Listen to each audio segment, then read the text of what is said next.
তো বন্ধুরা একটি ছোট্ট ভিডিও নিয়ে হাজির হয়েছি। যদি আপনার জয়েন্ট অ্যাকাউন্ট থাকে আর সেই জয়েন্ট অ্যাকাউন্টে যদি আপনারা ডিবিটি লিঙ্ক করেন তাহলে কি সেখানে টাকা ঢুকবে কি ঢুকবে না, এটা হচ্ছে আজকের ভিডিওর টপিক।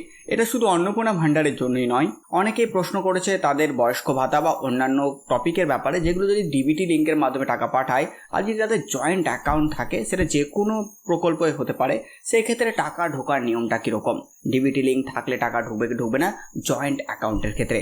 তো এই নিয়ে বিস্তারিত কথা হবে খুব সংক্ষেপেই। তো চলুন শুরু করে আজকের এই নতুন ভিডিওটি। আচ্ছা, শুরু করার আগে বলে রাখি এই ধরনের ভিডিও আমি বানাতে থাকি, তাই অবশ্যই চ্যানেলটিকে সাবস্ক্রাইব করে দেবেন, কারণ আর কয়েকটি সাবস্ক্রাইবারই দরকার 1,000 সাবস্ক্রাইবার পূর্ণ হতে। তো অবশ্যই এই সাপোর্টটা আপনারা অবশ্যই করবেন আমি জানি।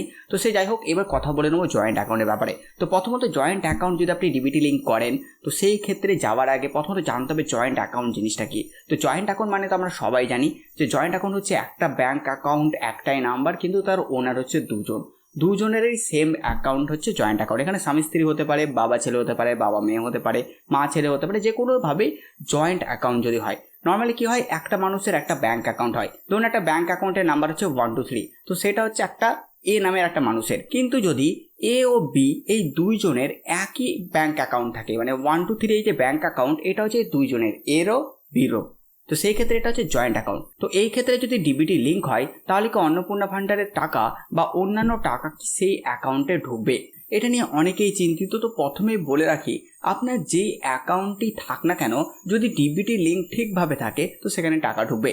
কিন্তু জয়েন্ট অ্যাকাউন্টের ক্ষেত্রে এটা কিন্তু ততটাও সহজ নয়। এখানে একটা জিনিস মাথায় রাখতে হবে, যদি ধরুন আপনারা স্বামী স্ত্রী, আপনাদের একটাই ব্যাঙ্ক অ্যাকাউন্ট এবং সেই অ্যাকাউন্টটাতে আপনি ডিবিটি লিঙ্ক করেছেন, এইবার এখানে জানতে হবে আপনি কার ডিবিটি লিঙ্ক করেছেন। কারণ দেখবেন জয়েন্ট অ্যাকাউন্টে কি হয়, স্বামীর নামটা প্রথমে থাকে, স্ত্রীর নামটা পরে থাকে, বা প্রথমে স্ত্রীর নাম পরে স্বামীর নামও থাকতে পারে। তো আমি একটা এক্সাম্পল দিচ্ছি, যে ধরুন প্রথমে স্বামীর নাম আছে, তারপরে স্ত্রীর নাম আছে, মানে অ্যাকাউন্টটা হচ্ছে স্বামীর এবং স্ত্রীর। তো এই ক্ষেত্রে ডিবিটি লিঙ্ক কার দরকার, যদি অন্নপূর্ণা ভান্ডারের জন্য আপনারা ডিবিটি লিঙ্ক করছেন, তো অবশ্যই স্ত্রীর ব্যাঙ্ক অ্যাকাউন্টের এইটা ডিবিটি লিঙ্ক করতে হবে। ধরুন স্বামী কি করেছে, ডিবিটি লিঙ্ক করেছে, তার আধার কার্ডের সঙ্গে এই bank account DBT link complete. কিন্তু যদি স্ত্রীর আধার কার্ডের সঙ্গে এই ব্যাঙ্ক অ্যাকাউন্ট লিঙ্ক না থাকে, মানে ডিবিটি লিঙ্ক যদি না থাকে, সেই ক্ষেত্রে কিন্তু টাকা পাবেন না। যেহেতু এটা জয়েন্ট অ্যাকাউন্ট, সেহেতু এটা স্বামীর নামে ডিবিটি লিঙ্ক আছে, কিন্তু আপনি যেহেতু মহিলা, আপনি যেহেতু এটার মাধ্যমে অন্নপূর্ণা ভান্ডার বা এই ধরনের মহিলাদের প্রকল্পে টাকা নেবেন, তো সেই ক্ষেত্রে আপনার ডিবিটি লিঙ্ক হওয়া দরকার। তো এটা মাথায় রাখবেন, সেম অ্যাকাউন্ট, দুজনের আধার কার্ড দিয়ে কিন্তু সেম অ্যাকাউন্টে ম্যাপিং করতে হবে। নিয়ম কোনো ডিফিকাল্ট নয়, সেম একই রকমভাবে যেমন করে আপনি আপনার স্বামীর আধার কার্ড দিয়ে ম্যাপিং করবেন, ঠিক তেমনভাবে আপনি নিজের আধার কার্ড দিয়ে ম্যাপিং করবেন। এইবার প্রশ্ন হচ্ছে, সেই বাবা মায়ের যারা ধরুন বয়স্ক ভাতা পাচ্ছে, দুজনে বয়স্ক ভাতা পাচ্ছে, গভর্নমেন্টের তরফ থেকে দুজনকে বয়স্ক ভাতা দেওয়ার জন্য অ্যাপ্লিকেবল করেছে এবং অ্যাকসেপ্ট করেছে।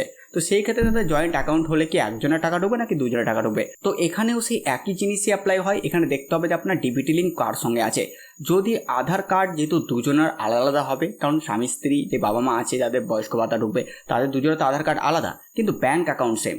তো বাবার যে আধার কার্ড তার সঙ্গে ওই ব্যাঙ্কটা লিঙ্ক করতে হবে ডিবিটি লিঙ্ক, মায়ের যে আধার তার সঙ্গে ওই ব্যাঙ্কটা সেম ব্যাঙ্কই ডিবিটি লিঙ্ক করতে হবে, যেহেতু ওদের একটাই ব্যাঙ্ক অ্যাকাউন্ট। তো দুজনেরই ব্যাঙ্ক অ্যাকাউন্ট ডিবিটি লিঙ্ক করতে হবে নিজের নিজের আধারের সঙ্গে, মানে মায়ের আধার কার্ডের সঙ্গে সেই ব্যাঙ্কটা লিঙ্ক হয়ে গেল ডিবিটি লিঙ্ক, বাবার আধারের সঙ্গে সেম ব্যাঙ্কটা লিঙ্ক হয়ে গেল ডিবিটি লিঙ্ক। তো এই ক্ষেত্রে গভর্নমেন্ট যখন টাকা পাঠাবে, তখন যদি বাবাকে টাকা পাঠায় তো বাবার জন্য সেই অ্যাকাউন্টে ঢুকবে, মাকে টাকা পাঠালেও সেটাও যদি অ্যাপ্লিকেবল আছে তো সেই অ্যাকাউন্টে টাকা ঢুকবে, যেহেতু ওনাদের অ্যাকাউন্ট হচ্ছে একটাই। কিন্তু আমি তবুও একটা জিনিসই বলবো, এখনকার যুগে নতুন ব্যাঙ্ক অ্যাকাউন্ট খোলা খুব একটা বিশাল রকেট সায়েন্স নয়। তো সেই ক্ষেত্রে দুজনই আলাদা আলাদা ব্যাঙ্ক অ্যাকাউন্ট করে নেবেন, তো এতে সুবিধা হবে। নইলে ভবিষ্যতে ধরুন আপনার অ্যাকাউন্টে অন্নপূর্ণা ভান্ডারের টাকা ঢুকছে, কিন্তু যেহেতু সেটা অ্যাকাউন্টটা আপনার জয়েন্ট অ্যাকাউন্ট ছিল, তো সেই ক্ষেত্রে এরকমও খবর ছড়াতে পারে যে সেখানে আপনি নয় আপনার স্বামী সেই ব্যাঙ্ক অ্যাকাউন্টে টাকা পাচ্ছে। তো এই ক্ষেত্রে একটা ব্যাড রিপোর্ট আপনার ফ্যামিলির তরফ থেকে আসতে পারে, যে যেহেতু আপনার একটাই ব্যাঙ্ক অ্যাকাউন্ট এবং আপনি সেটা দিয়েছিলেন অন্নপূর্ণা ভান্ডারের জন্য বা কোনো এমন কোনো প্রকল্পের জন্য যেটা মহিলাদের জন্য,